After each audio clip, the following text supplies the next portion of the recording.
এই সংসারে সব থেকে বেশি কঠিন কাজ কোনটা? কেউ বলবেন যুদ্ধ করা, কেউ বলবেন ধন অর্জন করা, আবার কেউ বলবেন জ্ঞান অর্জন করা সব থেকে বেশি কঠিন। এবার প্রত্যেক ব্যক্তির নিজস্ব অভিজ্ঞতা আছে, আর সেই অনুসারে তার নিজস্ব একটা উত্তর আছে। সাধারণভাবে দেখতে গেলে এই সংসারে সব থেকে কঠিন হলো তপস্যা করা, অর্থাৎ সব কিছু ত্যাগ করে তপস্যায় নিজেকে বিলীন করে দেওয়া। এবার এর থেকে বেশি কঠিন এই সংসারে আর কি বা হতে পারে? এই সংসারে, এই সমাজে, নিজের পরিবারের মধ্যে থেকেও ধৈর্য ধরে সামনে অগ্রসর হওয়া, এটা হলো সব থেকে কঠিন কাজ।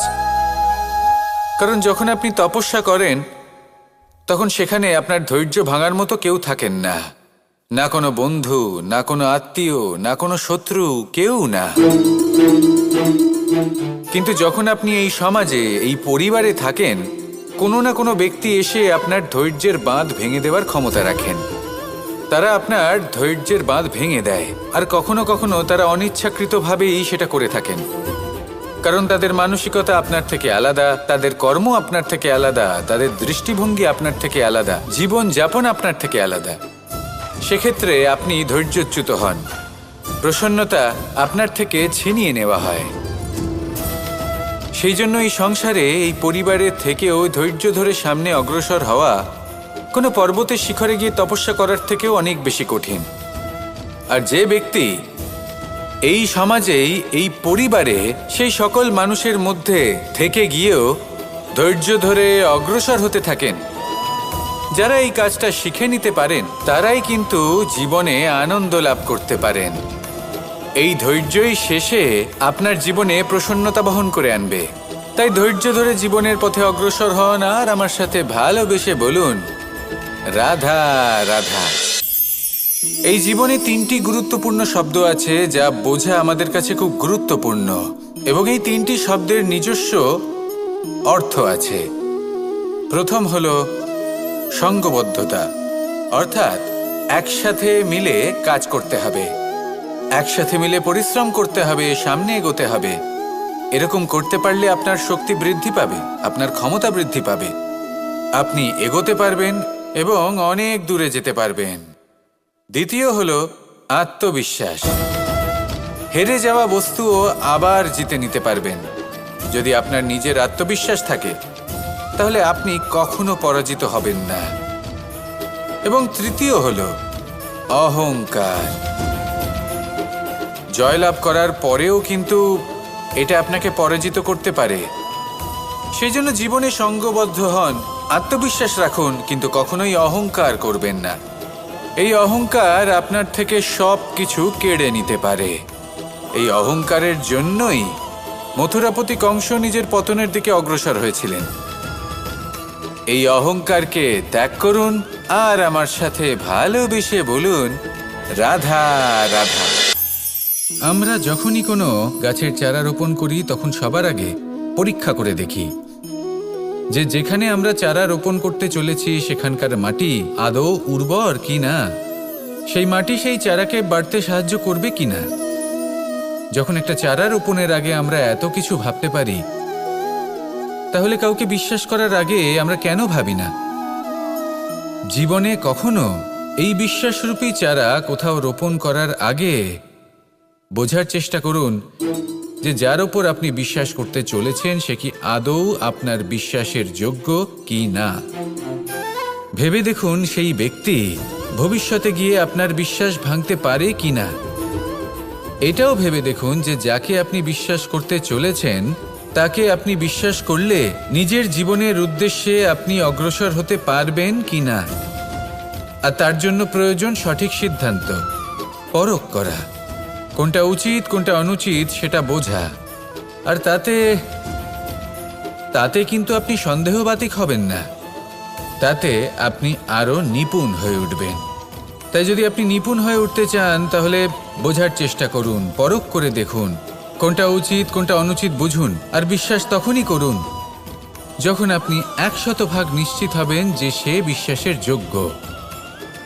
আসুন আমার সাথে ভালোবেসে বলুন, রাধা রাধা। রাধা কখনো কখনো আমার জন্য বড়ই সুগন্ধি আতর নিয়ে আসে, পারিজাত ফুলের মালা নিয়ে আসে আমার প্রসাধন করবে বলে, এবং আমার সব থেকে বেশি প্রিয় মাখন নিজে হাতে বানিয়ে আনে আমাকে নিজে হাতে খাইয়ে দেবে বলে, সবকিছু আমাকে প্রসন্ন করবে বলে। কিন্তু আপনি কখনো ভেবেছেন যে এই আতর কিভাবে বানানো হয়? সহস্র ফুলের পাপড়ি একসাথে পিষে নিতে হয়, তারপরে তার থেকে যে রস নিঃসৃত হয় সেই রস দ্বারাই আতর তৈরি হয়।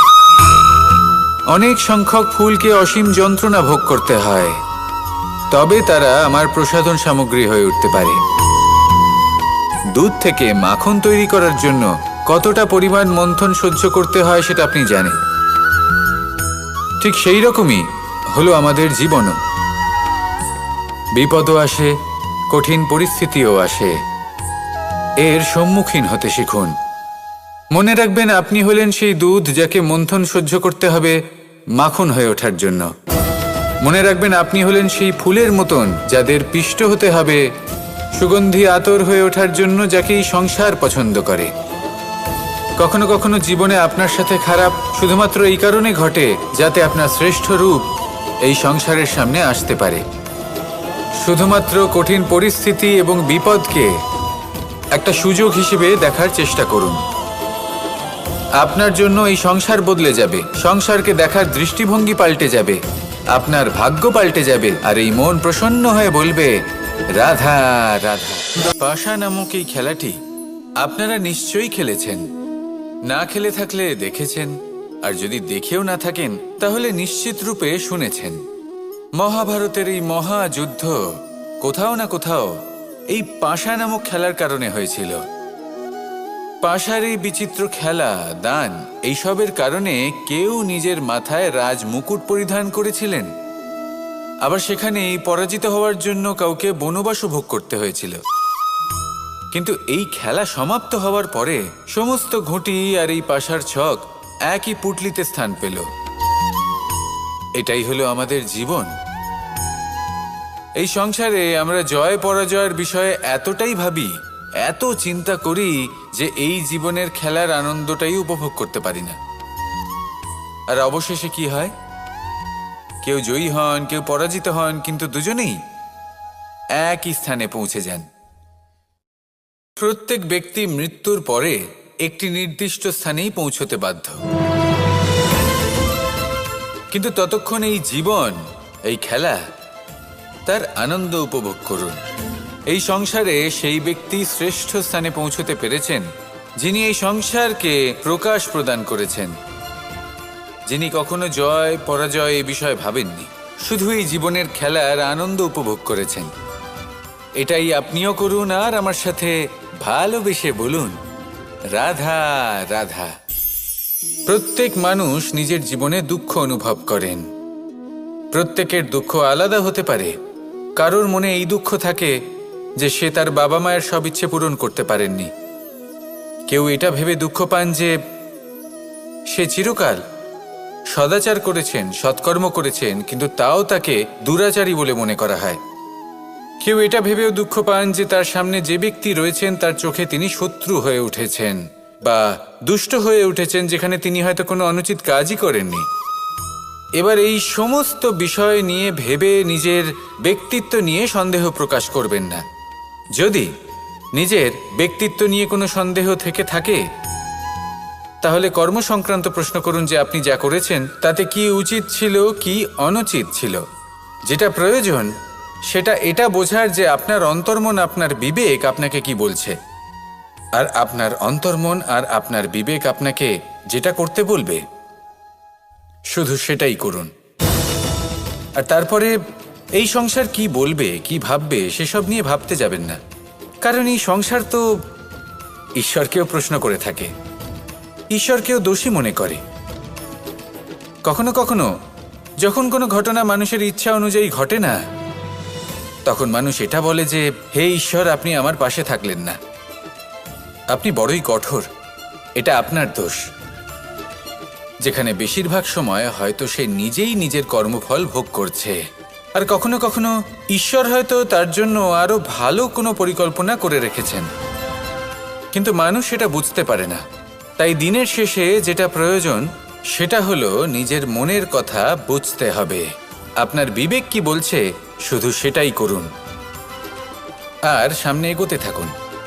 আমার সাথে ভালোবেসে বলুন, রাধা রাধা। পরিবর্তন, এটা হলো সৃষ্টির অমূল্য নিয়ম। এই সংসারে সবকিছু সময়ান্তরে পরিবর্তিত হয়, এই সময়ও পরিবর্তিত হয়। পরিবর্তন চিরকাল হয়ে এসেছে আর চিরকাল হতে থাকবে, কিন্তু এবার আমরা সেই পরিবর্তন কিভাবে লাভ করব যেটা আমাদের প্রয়োজন, যেটা আমরা চাই। আমরা জীবনে বিকাশ চাই। এই বিকাশ কিভাবে লাভ করতে পারি? এই প্রকৃতি কিন্তু আমাদের অত্যন্ত উত্তম উদাহরণ দিয়ে বুঝিয়েছে। একটি বিন্দুর উদাহরণ দিয়েছে যা ভবিষ্যতে একটা বিশাল নদীর আকার ধারণ করে। এটা কিভাবে হয়? মেঘ থেকে একটি বিন্দু ঝরে পড়ে সেই পর্বতের ওপর যেখানে হিম আছে। সেই হিমের সংস্পর্শে আসা মাত্র সেই বিন্দুর সাথে আরও বেশ কিছু বিন্দু যুক্ত হয়। তারপর তারা অগ্রসর হয়, আরও কিছু বিন্দু যুক্ত হয়, আস্তে আস্তে একটা ক্ষীণ ধারার রূপ ধারণ করে এবং সেটাই ভবিষ্যতে আরও এগোতে থাকে। অনেকটা যাওয়ার পর যখন অনেক সংখ্যক বিন্দু একসাথে যুক্ত হয় তখন সেটা বিশাল নদীর আকার ধারণ করে। এবার আমরা মানুষ বলে আমাদের সাথে এই নিয়মের অন্যথা হয় তা নয়। আমরাও এই প্রকৃতির অংশ, আমাদের ক্ষেত্রেও একই নিয়ম প্রযোজ্য। যখন পরিশ্রম করে অনেক সংখ্যক বিন্দু আমরা একত্রিত করব তখনই পরিবর্তনের নদী প্রবাহিত হবে। প্রয়োজন হলো নিরন্তর পরিশ্রম করা এবং ধৈর্য ধরা।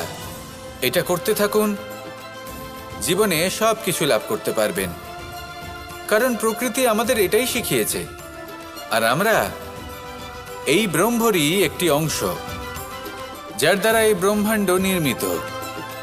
আসুন আমার সাথে ভালোবেসে বলুন, রাধা রাধা। কখনো এই প্রকৃতির দিকে তাকিয়ে থাকবেন। এই প্রকৃতি অনেক ধরনের শিক্ষা দেয়। কোনো একটা গাছকে দেখুন কিভাবে সে মাটি থেকে জল শুষে নেয়। সে ঝড় হোক বা হোক কড়া রোদ সব সহ্য করে এবং অবশেষে সে ফল ধারণ করে। আর সেই ফল উৎপন্ন করার পরে সে ফল কিন্তু সে নিজে গ্রহণ করে না, এই সংসারকে প্রদান করে, যাতে পশু পাখি মানুষ তারা এই ফল গ্রহণ করে শক্তিশালী হয়ে উঠতে পারে, সুস্থ থাকতে পারে। সেভাবেই নদী, সরোবর এরা নিজেরাও কিন্তু নিজেদের জল গ্রহণ করে না, মাটিকে প্রদান করে, পশু পাখিকে প্রদান করে। সূর্য নিজেও নিজের জন্য প্রজ্বলিত হয় না, সে প্রকাশ ছড়িয়ে দিতে চায় আমাদের সবার কাছে, সে আলো পৌঁছে দিতে চায়। এই প্রত্যেকের কর্মে পরমার্থ নিহিত আছে, আর সেই জন্যই এদের সকলকে পুজো করা হয়। তাই মনে রাখবেন, আপনার কাছে জীবন যাপনের অতিরিক্ত যা কিছুই আছে তা পরমার্থের জন্য। তাহলে তার সদ্ব্যবহার করুন আর আমার সাথে ভালোবেসে বলুন, রাধা রাধা। আমরা প্রত্যেকেই অবশ্যই এমন সময় দেখেছি যখন অনেকগুলো সমস্যা একসাথে আমাদের জীবনে এসে পড়ে। সমস্যা আমাদের প্রত্যেকের জীবনেই থাকে। আমরা তার সমাধান খুঁজতে চেষ্টা করি, কখনো সমাধান খুঁজে পাই, আবার কখনো যতই চেষ্টা করি না কেন কোনো সমাধান খুঁজেই পাই না। আর যখন এটা হয় তখন মানুষ অত্যন্ত বিচলিত হয়ে পড়েন। নিজের আত্মীয় স্বজন, নিজের বন্ধু বা সংসার এদের ওপরে এই দোষ চাপিয়ে দেন যে এদের জন্যই এই সমস্যা এসেছে। এবার যদি আমি আপনাকে কোনো পরামর্শ দিই তাহলে এটাই বলবো যে দৃষ্টিভঙ্গি পাল্টে দেখুন। এই দৃষ্টিভঙ্গি দিয়ে দেখুন যে এই সংসারে যে সমস্যায় আসুক না কেন তার জন্য কেউ দোষী নয়, না আপনি না অন্য কেউ। এই পুরো খেলাটাই আপনার মানসিকতা, আপনার দৃষ্টিভঙ্গির, আপনার মনের। কিভাবে বোঝাচ্ছি? যখন আমাদের মন শক্ত থাকে তখন কঠিন থেকে কঠিনতর পরিস্থিতিও আমাদের জীবনে খুব বেশি হলে প্রতিস্পর্ধা হয়ে থেকে যায়। সেখানে যদি আমাদের মন দুর্বল থাকে, তখন অল্প কঠিন পরিস্থিতিও আমাদের কাছে খুব বড় সমস্যা হয়ে যায়, তাই না? একটা শক্ত মন কঠিন পরিস্থিতিকে প্রতিস্পর্ধা হিসেবে দেখে আর তার মধ্যে ওটা সুযোগ খুঁজে নেয়। আমাদের শুধু এটাই করতে হবে। এই সংসারে অন্য কাউকে দোষী মনে করলে আপনার সমস্যা দূর হয়ে যাবে না। সেই জন্য এই সংসারকে দোষ দেওয়ার বদলে এই সমস্যার মূলে চলে যান, সেটাকে বুঝুন, নিজের এই মনকে শক্ত করে তুলুন। যদি আপনার মন শক্তিশালী হয় তাহলে এই সংসারে অনেক বড় বড় কঠিন থেকে কঠিনতর পরিস্থিতিও যদি আসে, আপনার জীবনে যতই বড় বড় সমস্যা আসুক না কেন আপনার লক্ষ্য লাভে বাধা দিতে পারবে না। আসুন আমার সাথে ভালোবেসে বলুন, রাধা রাধা। আমরা সবাই পাথর দেখেছি, পর্বতও দেখেছি, শুকনো পাতাও দেখেছি, শ্যামল বনানীও দেখেছি। কখনো ভেবেছেন পাথরের অস্তিত্ব কিন্তু ততক্ষণ পর্যন্ত যতক্ষণ সে পর্বতের গায়ে আটকে থাকে। যখন সেই পর্বত থেকে সেই পাথর ভিন্ন হয়ে যায় ও নিজের অস্তিত্ব হারিয়ে ফেলে। আস্তে আস্তে কখনো পাথর কেটে বা কখনো পিষ্ট হয়ে সেই পাথর আস্তে আস্তে মাটিতে পরিণত হয় এবং পূর্ণরূপে নিজের অস্তিত্ব হারিয়ে ফেলে। এটাই পাতার সাথেও হয়। এই পাতা যতক্ষণ গাছের ডালের সাথে যুক্ত ততক্ষণ তার অস্তিত্ব থাকে। যখনই ডাল থেকে বিচ্ছিন্ন হয় সেও নিজের অস্তিত্ব হারিয়ে ফেলে। আর এটাই আমাদের সাথেও হয়। যতক্ষণ আমরা নিজেদের আপনজনের সাথে যুক্ত থাকি আমাদের অস্তিত্ব বজায় থাকে। যখন আপনজনদের সাথে সম্পর্ক ছিন্ন করি তখন আমরাও আমাদের অস্তিত্ব হারিয়ে ফেলি। এবার এই সংসারের প্রত্যেক ব্যক্তি স্বতন্ত্র থাকতে চান, আর অনেক ব্যক্তি স্বতন্ত্র থাকবেন বলে আপনজনদের দূরে করে দেন আর তাদের সাথে এই সম্পর্ক ছিন্ন করেন। এটা কি সত্যি প্রয়োজন? আপনজনদের সাথে সম্পর্ক ছিন্ন করে নিজের অস্তিত্ব হারিয়ে ফেলা প্রয়োজনীয়, নাকি আপনজনদের সাথে সম্পর্ক বজায় রেখে নিজেদের স্বতন্ত্র করে রাখা সেটা আবশ্যক? নির্বাচন আপনারই। আসুন আমার সাথে ভালোবেসে বলুন, রাধা রাধা। আপনি কি কখনো নৌকা যাত্রা করেছেন? করে না থাকলেও নিশ্চয়ই দেখেছেন যে এই জল যা নিজের অন্তরে সব কিছু সমাহিত করে নিতে পারে, এই নৌকা সেই জলের ওপরেই ভেসে থাকে। নদীর স্রোত কাটিয়ে সে সামনে অগ্রসর হয়। কিন্তু যদি এই নৌকায় কোনো ছিদ্র হয় তাহলে কিন্তু সেই নৌকা ডুবে যাবে। আর এতে কোনো তফাৎ হবে না যে সেই ছিদ্র ছোট নাকি বড়, নৌকা ডুবে যাবে। এই ছিদ্র হলো আমাদের জীবনে আমাদের অপগুণ, আমাদের দোষ, আমাদের বিকার। কখনো এটা ভাববেন না যে এই দোষ খুবই ছোট, এতে কিছুই যাবে আসবে না। না, সেই ছোট দোষ, সেই ছোট বিকার যদি সেটাকে শুধরে না নেন তাহলে সেটা আপনাকে আপনার পতনের দিকে নিয়ে যাবে। শেষ পর্যন্ত এটা আপনার ওপর নির্ভরশীল যে আপনি কি চান। আপনার জীবনের এই নৌকা এভাবেই ডুবে যেতে দেখবেন, নাকি নিজেকে শুধরে নিয়ে সেই নৌকার সেই ছিদ্রটাকে ভরিয়ে তুলতে চাইবেন? নির্বাচন আপনার। আসুন আমার সাথে ভালোবেসে বলুন, রাধা রাধা। জল, জলই পৃথিবীতে বেঁচে থাকার জন্য আবশ্যক তো বটেই, কিন্তু এই জল আমাদের একটা অত্যন্ত গুরুত্বপূর্ণ শিক্ষা প্রদান করে। কখনো এই জলকে দেখেছেন? যে পরিস্থিতিতেই এই জল প্রবাহিত হোক না কেন, এর উপর যা কিছুই প্রভাব থাকুক না কেন, এর পথে যতই বাধা আসুক না কেন, তার মধ্যে থেকে ও নিজের পথ ঠিক বের করে নেয়, কিন্তু নিজের প্রবাহ থামতে দেয় না, ক্রমাগত অগ্রসর হতে থাকে। সেরকমই একটা শিক্ষা যেটা আমরা জল থেকে পেয়ে থাকি তা হলো এটা, আমরা যখন জলের দিকে তাকাই তখন আমরা নিজের প্রতিবিম্ব দেখি, স্পষ্টভাবে দেখতে পাই। কিন্তু তখনই দেখতে পাই যখন এই জল শান্ত থাকে, স্থির থাকে। যদি এই জল অশান্ত হয়ে থাকে, স্থির না হয়, তাহলে আমরা এতে নিজের প্রতিবিম্ব দেখতে পাই না। এটাই আমাদের মনের সাথেও হয়ে থাকে। যখনই জীবনে কোনো সংকট আসে, যদি আমরা শান্ত মনে, স্থির মনে সিদ্ধান্ত নিই, তাহলে সেটা এমন একটা শীতল সিদ্ধান্ত হবে যেটা আমাদের ভবিষ্যৎকে একটা শ্রেষ্ঠ স্থানে নিয়ে যাবে। যদি এই মন অশান্ত হয়, বিচলিত হয়, পীড়িত হয়, দুঃখিত হয়ে থাকে, রুষ্ট হয়ে থাকে, তাহলে অনেক সময় আমরা এমন সিদ্ধান্ত নিই যেটা আমাদের জন্য অনুচিত প্রমাণিত হয়। যখন আপনি ক্রুদ্ধ ছিলেন বা দুঃখের বশে ছিলেন, তখন অনেক সময় হয়তো এমন সিদ্ধান্ত নিয়েছেন যেটার জন্য ভবিষ্যতে আপনি অনুশোচনা করেছেন। এবার দেখুন, এই আবেগগুলো থেকে আমরা পালাতে পারবো না, কিন্তু এই আবেগগুলো আপনার ওপর কতটা প্রভাব ফেলবে সেটা আমরা অবশ্যই ঠিক করতে পারি। এই মনকে আমরা নিয়ন্ত্রণ করতে পারি। এটাই করুন, চিন্তা করুন, এই মনকে শান্ত রাখুন, স্থির হতে চেষ্টা করুন, আর তারপরে সিদ্ধান্ত নিন। আসুন আমার সাথে ভালোবেসে বলুন, রাধা রাধা। এই সংসারে ভৌতিক বস্তুরও নিয়তি আছে। যারাই এই সংসারে আসে বা উৎপন্ন হয়, তারা কিছুমাত্র সময় পর্যন্তই এখানে থাকতে পারে, আর তারপরে সেও লুপ্ত হয়ে যায়, অর্থাৎ সে নিজেও এই পঞ্চমহাভূতে সমাহিত হয়ে যায়। আমাদের সাথেও ঠিক এটাই হয়। সেই জন্যই ঈশ্বর দ্বারা প্রদত্ত এই উপহারের বিষয়ে ভাবুন, এই জীবনের বিষয়ে ভাবুন।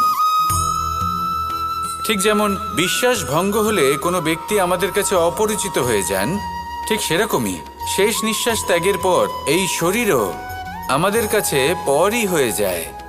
তাই এই শরীর থাকাকালীন শ্রেষ্ঠভাবে একে সদ্ব্যবহার করুন, এই জীবনে শ্রেষ্ঠ কর্ম করুন। আর এই জীবনকে শ্রেষ্ঠভাবে যাপন করার জন্য কিছু কথা বোঝা প্রয়োজনীয়। যদি আপনি কারোর প্রশংসা করেন, তাহলে পূর্ণ হৃদয় দিয়ে করুন।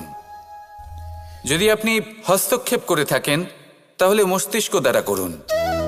যদি আপনি সমীক্ষা করেন, তাহলে বিবেক দ্বারা করুন। যদি আপনি ধন অর্জন করতে চান, তাহলে নীতি অনুসারে চলুন। যদি জীবনযাপন করতে চান, তাহলে রীতি মেনে করুন। আর যদি ঈশ্বরের ভজন করতে চান, তাহলে ভক্তিভাব নিয়ে করুন। শুধু এই কথা মনে রাখবেন যে আপনার এই জীবন কিন্তু অনিশ্চিত কাল পর্যন্তই আছে। কতক্ষণ আছে সেটা কেউ জানে না। তাই কিছু মুহূর্ত যেটা যাপন করতে আমরা এখানে এসেছি, সেখানে ক্রোধ, অহংকার, ঈর্ষা, এইসব আবেগের কি গুরুত্ব বলুন তো? এগুলো ত্যাগ করুন। মানুষকে ক্ষমা করতে শিখুন, আস্তে আস্তে বিশ্বাস করতে শিখুন। এই সংসারে নিঃস্বার্থভাবে প্রেম করতে শিখুন, আর সবার মধ্যে আনন্দ বিতরণ করুন। তাই এই সব গুণ যদি আপনি আত্মসাৎ করতে পারেন, তাহলে আপনার জীবনে শুধু আনন্দ এবং আনন্দই বিরাজমান হবে। আসুন আমার সাথে ভালোবেসে বলুন, রাধা রাধা।